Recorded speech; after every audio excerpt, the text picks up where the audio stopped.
Man has used biological and chemical weapons for over 2 millennia, ranging from dumping fungus in wells to smoking out the enemy with sulfur. Although using such weapons has consistently been viewed as cowardly and less honorable than physical fighting, the first successful worldwide diplomatic efforts to restrict chemical weapons culminated in the two Hague Conventions of 1899 and 1907. All the initial combatants in the First World War had signed the Hague Conventions, so the world should have been safe from poison weapons as long as no country was willing to make first use. In 1914, the French used a new explosive that released lethal fumes. The Germans immediately retaliated with a devastating series of chemical weapons developed by Fritz Haber. Believing that no one would make first use, the Allies had to scramble to develop chemical weapons and defenses.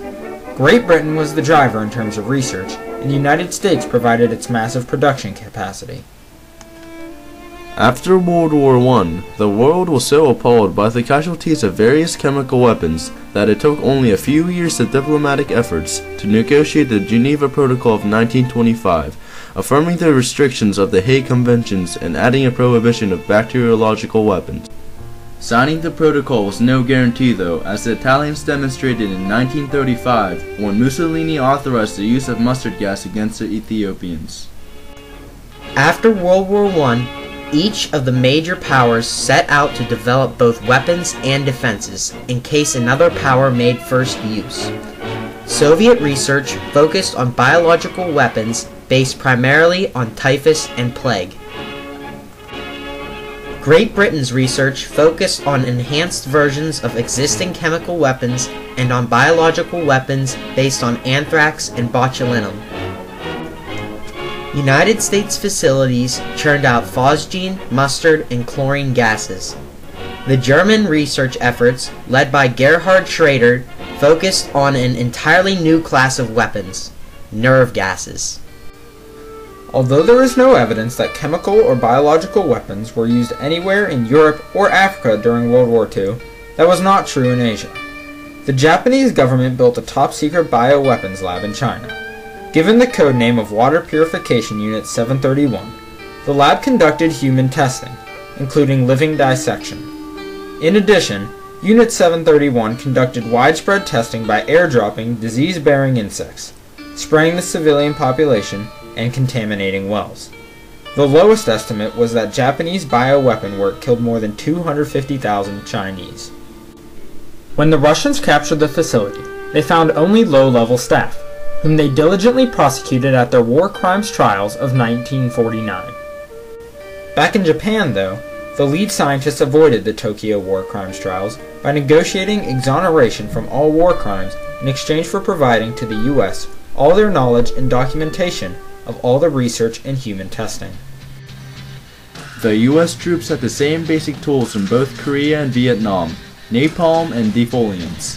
However, a new defoliant, Agent Orange, was introduced in Vietnam in massive quantities.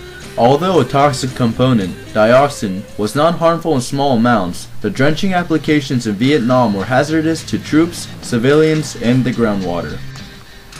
The U.S. asserted that Agent Orange was non-lethal, and therefore did not violate the Hague Conventions or the Geneva Protocol, both of which the U.S. had not yet signed.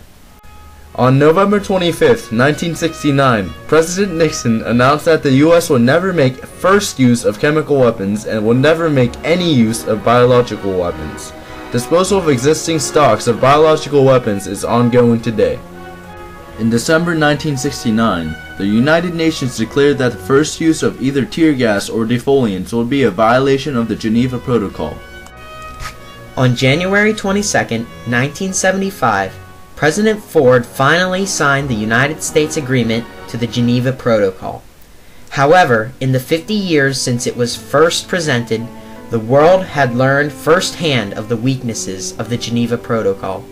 There was no enforcement, there was no prohibition against use of forbidden weapons in a country's internal affairs, and the prohibitions did not mean that the world was safe from accidents or theft.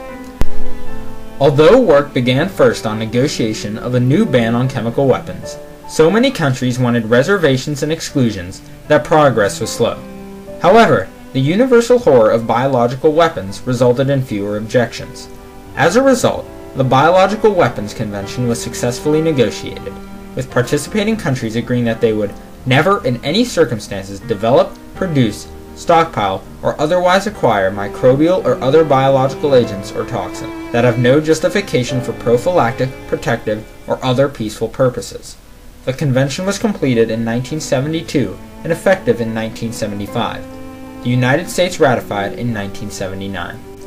Since the 1975 effective date, the greatest failure of the Biological Weapons Convention has been the lack of diplomatic enforcement tools.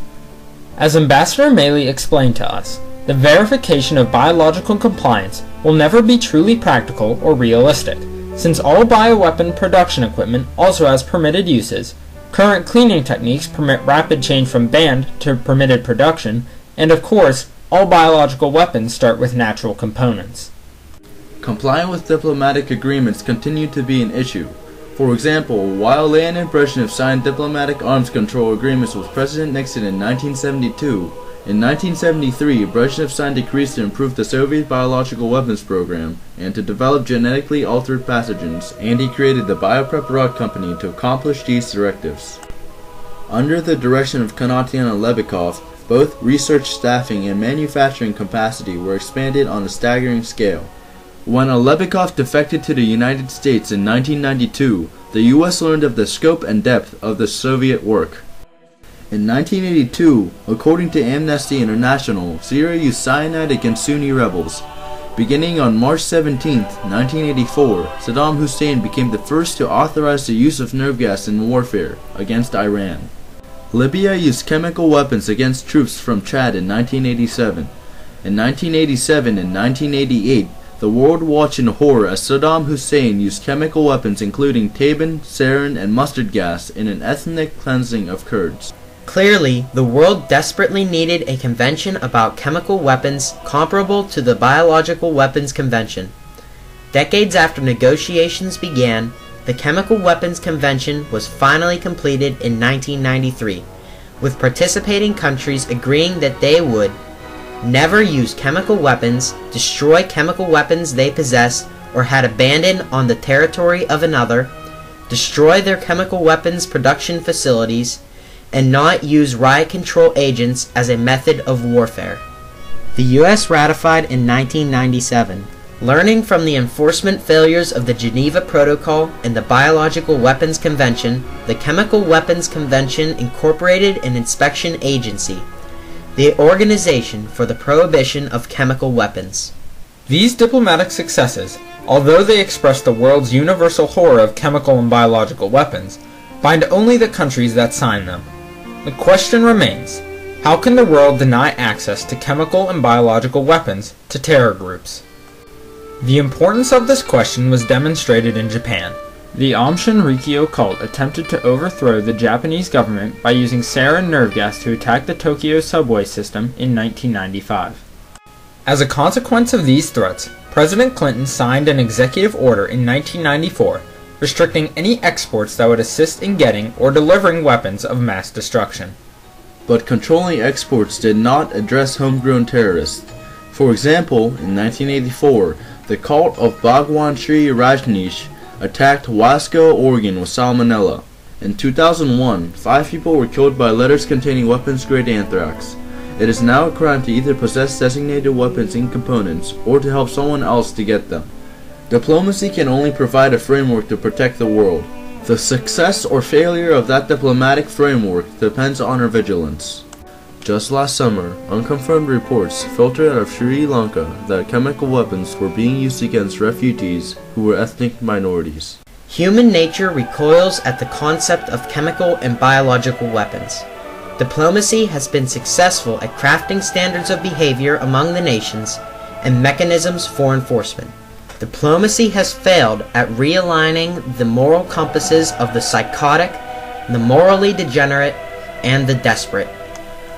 The consequence of that failure is continued risk of chemical and biological attack by terrorists, both domestic and international. We'll continue to encounter new chemical and biological weapons where diplomacy meets research.